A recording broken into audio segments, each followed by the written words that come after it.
Menurutnya, HGB yang sudah terbit bisa dibatalkan jika ditemukan ada cacat wewenang, cacat prosedur, dan atau cacat administrasi.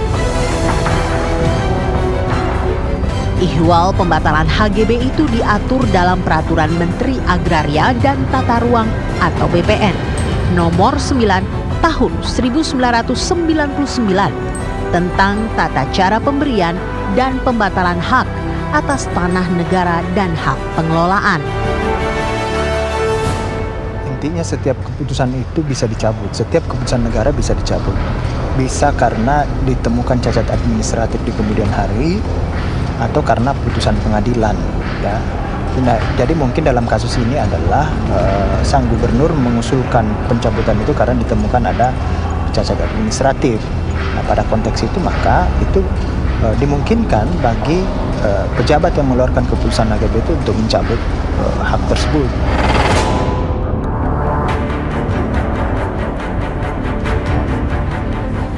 Meski pembatalan HGB dimungkinkan secara hukum, namun anggota DPRD DKI Jakarta, Joni Simanjuntak menyatakan, pencabutan sepihak bisa menimbulkan ketidakpastian hukum di kalangan pengembang dan investor.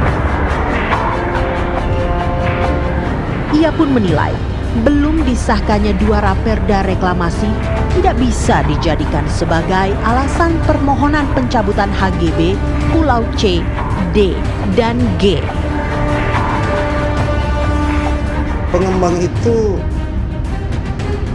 sebelum mendapat HGB kan ada juga dia menerima hak pengelolaan lahan, penggunaan lahan dari eksekutif kepada mereka.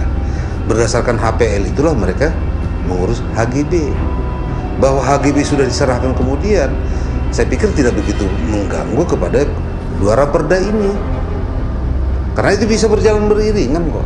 Kalau beliau misalnya mengambil keputusan seperti itu secara sepihak, ini kan nanti bisa menjadi multiplier, bisa menjadi efek yang negatif di hari-hari yang akan datang. Mungkin para investor juga kan nanti akan punya image bahwa di Jakarta ini kepastian hukum tidak ada.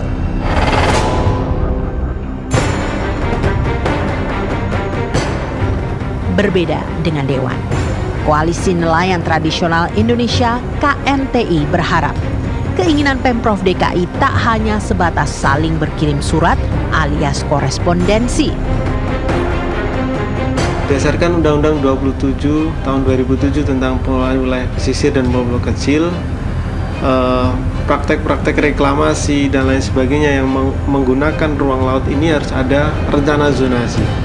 Sementara di DKI Jakarta ini belum ada, raperda zonasinya ini belum ada.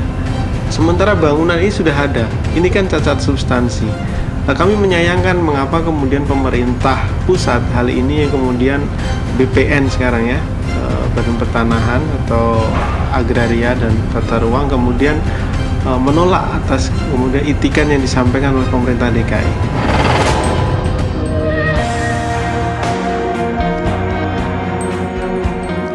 Seperti halnya Balai Kota dan pemerintah pusat, sikap masyarakat seolah terbelah dalam menanggapi persoalan HGB Pulau Reklamasi. Publik menyoroti bagaimana babak baru polemik reklamasi ini akan berujung. Masalah ini bisa kita cari jalan keluarnya adalah setelah mendengar sikap Presiden Jokowi terhadap ini apa.